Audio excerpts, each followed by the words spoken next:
Esse CD foi o que mudou. Esse assim. CD foi um divisor de águas na música católica brasileira. E Foi. eu penso que eu não erro e não vou ofender a ninguém em dizer que a música católica brasileira é uma antes do Vida Reluz e outra do Vida Reluz. É verdade, confirmo. Foi assim um divisor de águas, porque o Padre Joãozinho, quando ele viu o nossas músicas, ele falou assim: que músicas mais lindas. Mas depois, quando ele viu os arranjos, como que os arranjos ficaram, foi totalmente inovador, inovador, aquela flauta transversal, o saxofone, os instrumentos, os violões, as vozes. A gente não ouvia isso. A harmonia das quatro. Era eu, a Elaine, a Cidinha, 5 vozes. E o Luizinho e o Valmira, que tinha voz que a gente fazia junto, eu e o Luizinho.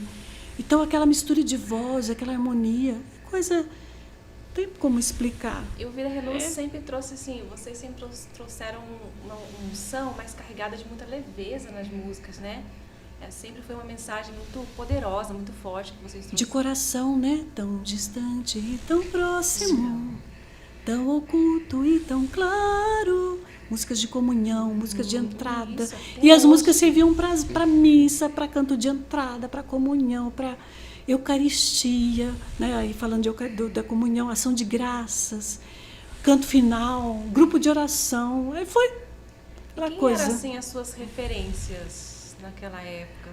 Eu posso dizer que as nossas referências, de verdade, foram evangélicas no começo. Eu ia falar exatamente isso. Principalmente do vocal, que a gente não trazia, a gente demorou para trazer. Não, mas a gente, por exemplo, o Valmir, no período antes da conversão, ouvia muita coisa do mundo.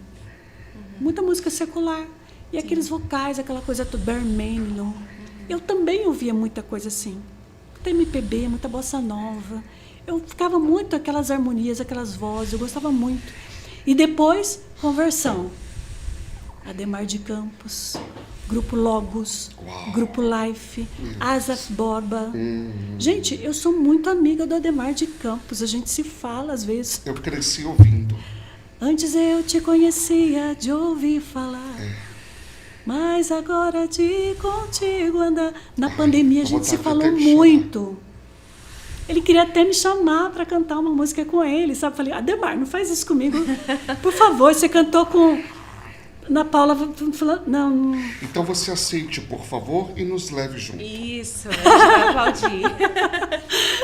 Pastor Adhemar de Campos, um abraço, querido. Um abraço grande. Um abraço imenso. Também para o pastor Asaf Borba. Asaf Borba. Que bênção. Grandes, são muito íntegros, muito autênticos, muito... E ele ora com a música, então isso me tocava profundamente. O nome de Jesus é maravilhoso, né? O nome de Jesus levanta os mortos, cura os feridos. Gente, que é isso? Lindo. E eu falei, gente, por que no meio católico... Eu ficava pensando, por que no meio católico não tem isso?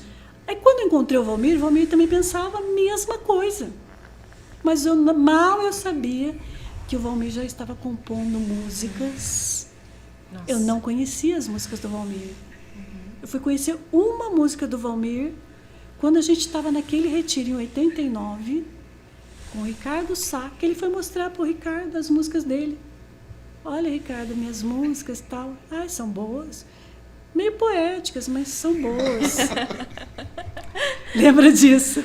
Poéticas. E o Dolfinho mostrou, clareia manhã de sol, nananana. Essa música é a luz que vai iluminar o meu dia.